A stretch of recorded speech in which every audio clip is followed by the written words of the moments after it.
Imagine a philosopher, okay, someone who claimed divine powers, who dressed in these really distinctive purple robes, put a laurel crown on his head, and then, legend has it, just dramatically ended his life by leaping into an active volcano. Wow. Yeah.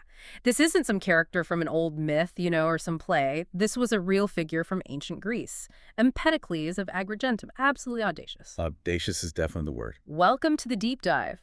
Today, we're really getting into the weeds, doing an in-depth exploration of the extraordinary life and, frankly, revolutionary philosophy of Empedocles. Yeah, he's fascinating. He really was.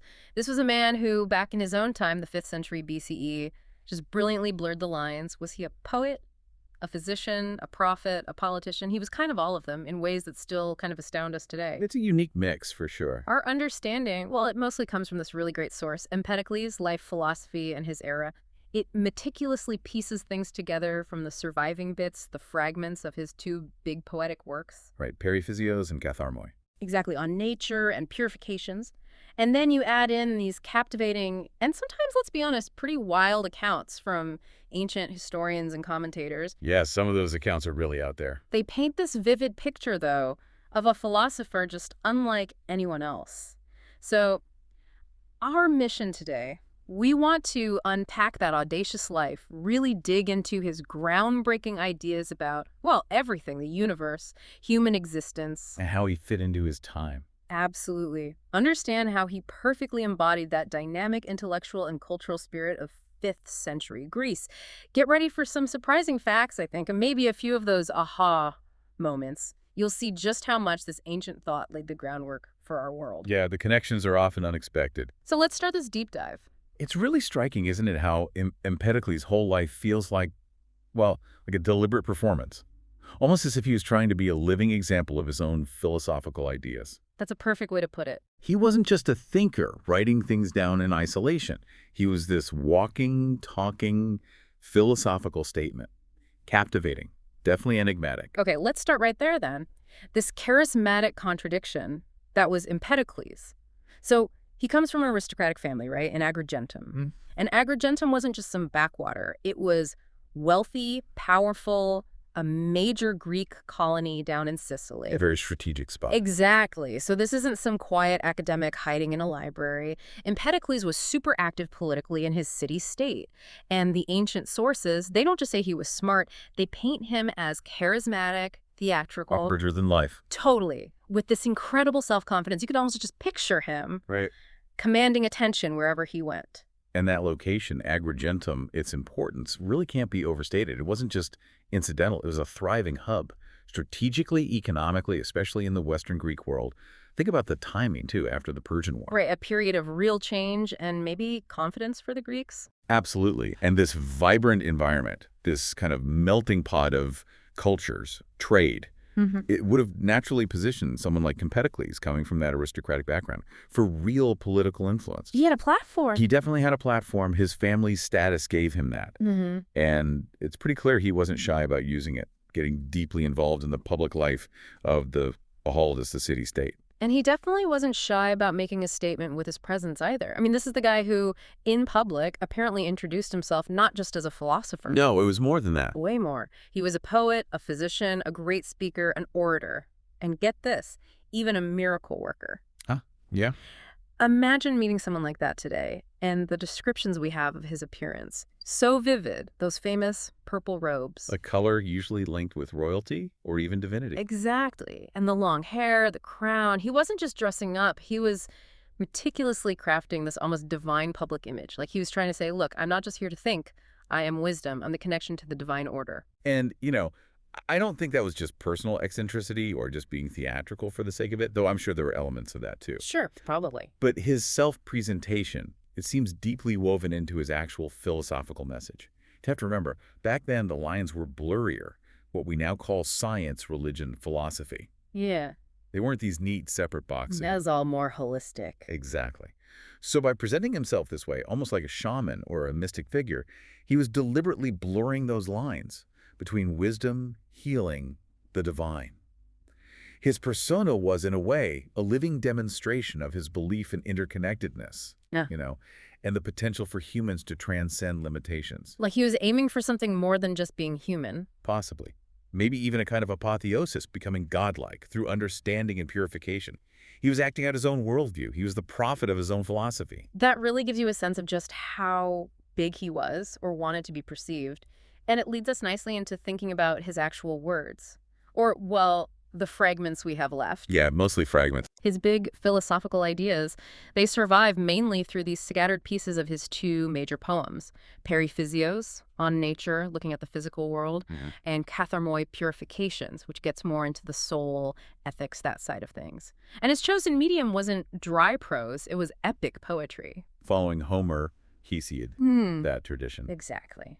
So, considering we're basically piecing together this profound ancient puzzle from scattered bits of poetry, what does that mean for us trying to understand him? What are the challenges? Well, it definitely raises that fascinating question, doesn't it? Yeah. How much of his lasting impact, his ability to reach so many people, came from how he said it through this really evocative, memorable poetry, rather than just the philosophical content alone. The medium versus the message. Kind of. Choosing epic poetry back then, Yeah. that was smart. It wasn't just for the intellectuals. It was accessible through performance, recitation. Yeah. It reached ordinary people. Made it stick. Exactly. It let him blend these really deep philosophical and scientific ideas with stories, with myth, making them more engaging, more resonant. Later philosophers, they mostly shifted to prose for precision, for logical argument. Right. But Empedocles, he deliberately chose a form that hit you on a different level, almost intuitive, maybe spiritual, while still packing in serious thought. The challenge for us now, obviously interpreting complex ideas from fragments, sometimes the context is just lost. You're guessing a bit. You're doing some reconstruction, definitely. Yeah. But even with the gaps, the power of his language, the richness of it, that still comes through, doesn't it? Oh, absolutely. It makes him feel more alive somehow than just reading dry arguments. More like a bard, less like a professor. Well put. And speaking of theatricality, let's talk about his death. Because this is where the stories get really interesting. Mount Etna. Mount Etna, the most famous legend, the most dramatic one, claims he deliberately leaped into the active volcano. Intentional. Yeah. Supposedly to prove he was divine, or maybe to actually become a god. Talk about a mic drop exit. It's such a powerful story. And when you connect that legend, whether it's literally true, which is debatable, or just a potent narrative that grew up around it. Right, probably embellished. Probably. But it perfectly mirrors his core ideas, doesn't it? About the soul's journey, about cosmic transformation. It embodies that mystic personality, that ancient desire for apotheosis, transcending human limits, merging with the universe. Becoming one with the elements, literally. Kind of, yeah. In ancient Greek thought, the idea of heroes or extraordinary people achieving divinity wasn't totally outlandish. So the image of a philosopher throwing himself into a volcano, it just hammers home the extreme nature of how he saw himself and how fascinating he was to later generations. It makes his end as symbolic as his life was. Exactly. It's a final dramatic act, reinforcing his whole message of transformation and transcendence. It's a story that fits the man, whether it happened exactly like that or not. Absolutely. It's a story that's stuck around for millennia because it's just so vivid, Empedocles, you could say. Perfect capstone. Okay, let's shift gears now. From the charismatic man to the revolutionary mind. Because his ideas really shook things up in ancient thought. They really did. Okay, so instead of the usual approach back then, looking for one basic ingredient for the universe. Monists, yeah. Thales is water, and Anaximenes air. Right, Empedocles goes, nope, there are four. He famously proposed the universe is made of four fundamental, eternal, unchanging elements: fire, air, water, and earth. These are the ultimate building blocks, the roots, he called them. Why was that pluralist idea so groundbreaking? That's such a key question. It goes right to the heart of this massive philosophical puzzle they were wrestling with back then. How can things obviously change all the time, yet also have some kind of stable underlying reality? It's the problem of change and permanence. Exactly. The earlier guys, the monists, they struggle to explain the dynamic world we see without kind of denying change itself. Then you get Parmenides, who just radically says being is unchanging. All change is illusion. Which is hard to square with, reality. Right. So Empedocles comes along with his four elements: fire, air, water, earth. Fixed, eternal, That's his ingenious solution. Yeah. He basically says, okay, Parmenides, you're right, the fundamental stuff, these four roots, they are eternal and unchanging. Okay. But Empede, he says, maybe nodding to Heraclitus, all the change and diversity we see, that comes from these unchanging elements mixing together and separating out in different combinations. Ah, so the building blocks are stable, but the buildings change. Precisely. It was an incredibly elegant way to account for both stability and flux in one system, and it was hugely influential. Aristotle picked it up, elaborated on it, and it pretty much dominated scientific thinking for, what, over 1,000 years, Right. way into the Middle Ages. And it's important, like you said, they aren't elements like we think of chemically today. They're more like fundamental qualities, these eternal roots, each with distinct properties that make up everything else when they combine. Okay, so we've got the four basic ingredients, the roots, but what's actually doing the mixing and separating? What's the cosmic force at work here? Empedocles didn't just give us the parts list, he gave us the forces that drive the whole show. Right, this is where it gets really dynamic. He proposed these two opposing cosmic forces governing everything. Love, or philia, Philia, yeah. which is this unifying force drawing elements together, and then strife, nikos, this separating force, tearing them apart.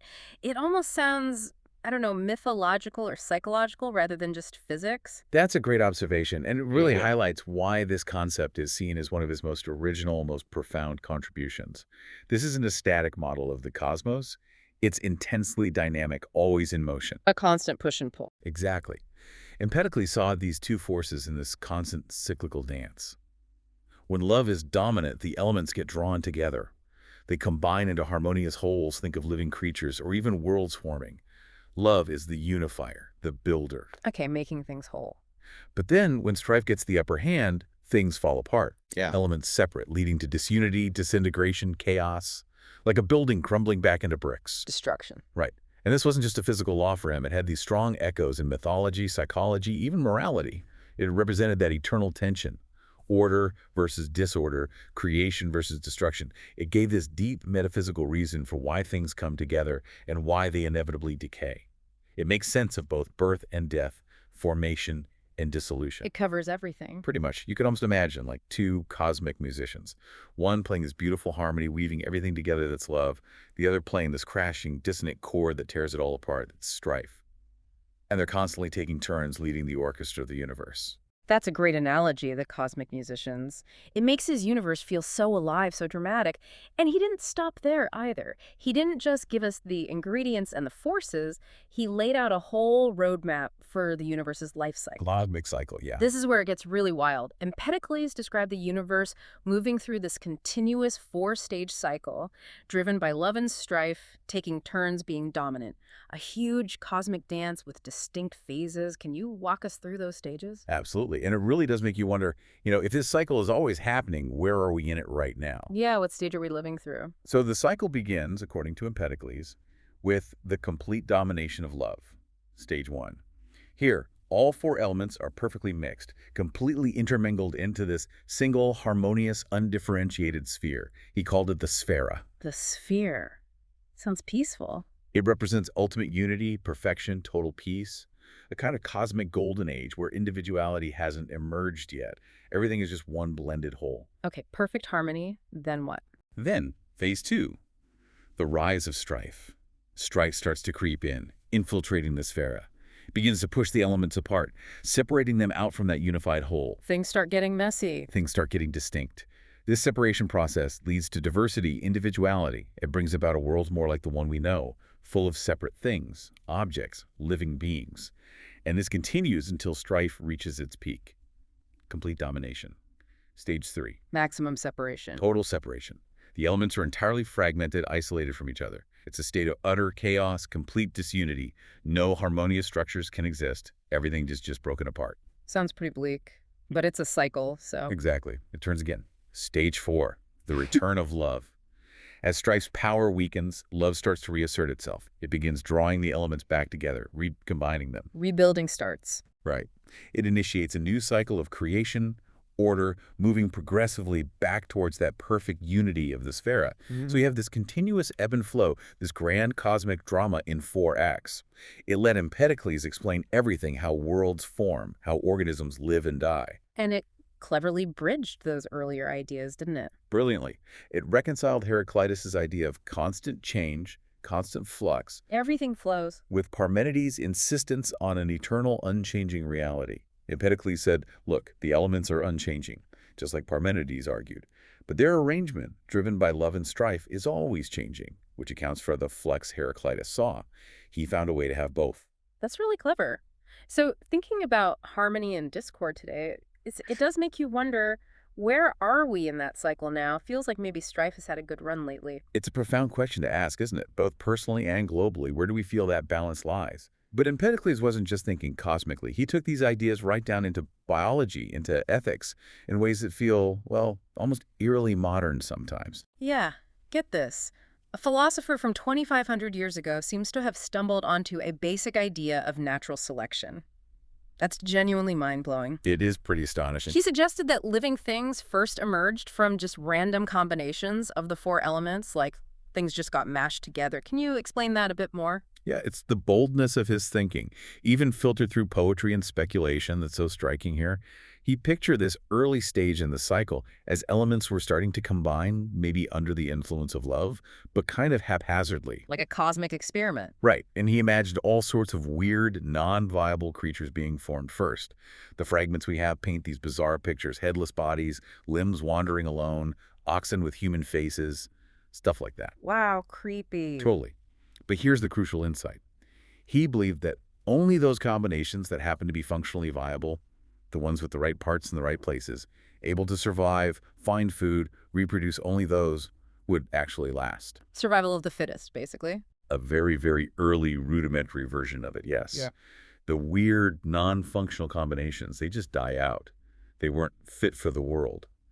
So this was his way of explaining why we see creatures that seem well-designed, well-adapted, instead of a world full of biological mistakes. It was an early attempt to explain life's diversity through natural processes, through a kind of environmental filtering, not just saying the gods made them that way. That is just incredible for his time, thinking on that level from the cosmos down to biology. Yeah, it shows a real drive to understand the natural world through observation and reason, even within his unique framework. And he connected it all back to us, to our own lives, our morality. It's amazing he wasn't just pondering cosmic forces and weird early creatures. He was thinking about our individual actions, our ethics, even what we should eat. Absolutely. That comes through strongly in his other major work, the Katharmoi, the Purifications. Right. In that poem, he talks about reincarnation, doesn't he? The transmigration of souls. Very clearly. He believed that individual souls cycle through different bodies, animal, human, maybe even plant, over countless lifetimes. And this cycle of rebirth, which he saw as potentially painful, could only end through a process of purification, getting the soul clean, essentially. And how did you do that? How did you purify your soul? Well, he was quite specific. He advocated for very particular practices. A strict vegetarian diet was key. No meat. No meat. Also, avoiding violence in all forms, and generally living a morally upright, virtuous life. You can definitely see the influence here of other mystical traditions that were around, especially in southern Italy, where he lived, things like Pythagoreanism, Orphism. They shared some of those ideas. Yeah, ideas about the soul, purification, reincarnation were definitely in the air in that region. But Empedocles' stance was radical. He considered eating meat literally to be murder. Cannibalism even, in a sense. Because animals have souls too, cycling just like ours. Exactly. He believed animals possessed souls, part of the same cosmic cycle, so killing and eating them was a terrible act. And this ties directly back to love and strife. How so? Well, love's the force that creates bonds, that unifies all living things into this single cosmic whole. Violence, killing, eating another creature, those acts destroy those sacred connections. They align you with strife, the force of separation and destruction. So your diet, your actions, they had cosmic significance. Absolutely. For Empedocles, your ethical choices directly impacted your soul's journey. You could either move towards purity, towards eventual reunion with the divine sphere, or you could get further entangled in the cycle of suffering and rebirth, pulled down by strife. Morality wasn't just a social convention. It was woven into the fabric of the cosmos. Wow. It really gives you a picture of this incredibly holistic thinker, someone who saw the entire universe from the biggest forces down to your dinner plate as completely interconnected. That's a great way to put it. Nothing Yeah. was truly separate for him. Okay, let's zoom out a bit then. Let's place Empedocles in his time. Because he wasn't just thinking this stuff up in a void, right? It was an extraordinary period. Absolutely critical context. He lived in the 5th century BCE. We often call it the Greek Enlightenment. It was this time of huge intellectual, political, cultural change. Philosophy, science, democracy, so much foundational stuff was bubbling up. He was definitely a product of that incredible awakening, that explosion of thought. It's fascinating, isn't it? Yeah. So much of what we think of as the bedrock of Western thought, early scientific methods, democratic ideas, it was all being actively debated, hammered out right then and there. What fueled that, do you think? Well, the Persian Wars, earlier in the century, likely played a role. That shared experience, that victory, probably gave the Greeks this huge boost in cultural confidence, in intellectual curiosity. It created this fertile ground for new ideas, for questioning old ways. A time to ask big questions. Exactly. You had traditional myths being challenged by rational thought. People were systematically asking fundamental questions. What's the universe made of? What's our place in it? It was this period of intense intellectual energy, bold new thinking, a real revolution in thought. And his home city, Agrigentum, that was part of this too. Because we said he was political, the sort of divine philosopher was also right there in the thick of real-world politics. Talk about having a foot in both worlds. Yeah, Agrigentum was a major player. Rich, strategically vital Greek colony in Sicily. And while we often think of Athens when we think of early democracy, Right. similar kinds of political experiments, often pretty messy and turbulent, were happening in Sicilian cities too. Yeah. And intriguingly, Empedocles, despite coming from the aristocracy, despite that whole mystic persona, he's often credited with supporting democratic reforms. That seems like a contradiction. Aristocrat pushing democracy. It's definitely an interesting tension. It makes you wonder, right? Was his political action about applying his philosophical ideas, maybe about balance, about cosmic harmony in society? Or was it more of a strategic move in the power games of the time? Or maybe both? Hard to know for sure. Very hard. Yeah. But the political scene then was complex, often violent, lots of competition between cities, internal conflicts, shifts between oligarchy, tyranny, democracy. Empedocles, with his background, had influence. His alleged support for democracy hints maybe at a broader vision, maybe seeing unchecked power as a form of societal strife, and a more balanced system as closer to love's harmony. It shows how philosophy and politics were just deeply intertwined back then. Philosophers weren't just commentators, they were often actors. That really connects his life and thought. And he also lived when science, philosophy, religion, they weren't neatly separated like we think of them now. Not at all. So he wasn't just doing science in our sense. He was deliberately bringing in spirituality, mysticism. That blend feels very characteristic of his time, but maybe especially him. It does. While, traditional Greek gods are obviously dominant, you had these other strong mystical currents, especially in southern Italy where he was. Orphism, Pythagoreanism. We mentioned those influences on his reincarnation ideas. Exactly. They offered alternative spiritual paths, often focused on the soul's divine origins, salvation through purification ideas that clearly resonated deeply with Empedocles. And don't forget his role as a physician. That's crucial. Right, the healer aspect. His practical medical knowledge, probably based on actual observation, hands-on work, that likely informed his biological theories, his cosmological ideas too. It fostered a kind of empirical mindset, even when mixed with poetry and spirit. So his work becomes this amazing melting pot. Rational investigation of nature meets deep spiritual insight meets ethical rules. That fluidity, that interconnectedness, was typical of many pre-Socratics, but Empedocles embodies it perfectly. He didn't see a conflict between being a scientist, a poet, a politician, a spiritual guide. For him, they were all just different roads to the same ultimate truth. It's such a different way of seeing the world, isn't it? So comprehensive. And he wasn't just dropping these ideas into silence. He was part of this ongoing, vibrant, sometimes fierce conversation with other thinkers. Oh, absolutely. A real debate. His philosophy was a direct response, a contribution to the big questions everyone was grappling with. Where did the universe come from? What's the deal with change versus permanence? He was actively arguing with, building on, reacting to the philosophers who came before him. Like you said, a real intellectual wrestling match. And that argumentative nature, that dynamic back and forth, that's what really forged philosophy itself back then. It established this emphasis on critical thinking, on rigorous debate, on challenging your predecessors. Empedocles' 4 elements. That's a direct counter to the single-element theories of Thales or Anaximenes. Taking them on. Definitely. But his real genius move in that debate was bridging Parmenides and Heraclitus, finding that middle ground The elements are unchanging, satisfying Parmenides, but their combinations, driven by love and strife, are always changing, satisfying Heraclitus. It was brilliant synthesis. This whole period was this incredible shift from just accepting myths to demanding rational explanations, systematic inquiry. It wasn't lonely geniuses. It was this intense, collaborative, often critical discourse pushing the boundaries of thought. He really does sound like the ultimate synthesizer, taking all these different threads and weaving them into something new and powerful. So let's pull it all together, thinking about his whole system, his legacy. Yeah. What's the big takeaway? He managed to connect the cosmos, the elements, these grand forces, human morality, the soul's journey, all into one cohesive picture. And that's what's so fascinating, I think, how holistic his approach was. He wasn't just trying to understand the universe out there. He was trying to understand our place in it, our ethical purpose within that grand cosmic design. He created this incredibly original system. 4 elements gave a tangible framework for the physical world, hugely influential, especially on Aristotle.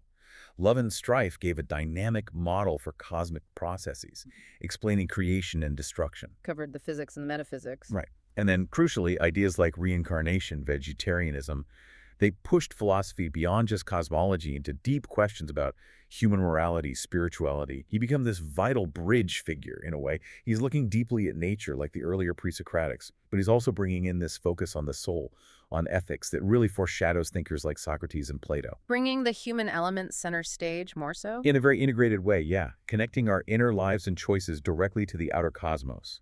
And we can't forget how he did it. It wasn't just the ideas themselves, brilliant as they were. It was the presentation, the persona. It wasn't just what he said, but how he said it and who he was that made him stick around, right? Absolutely, that distinctive poetic style.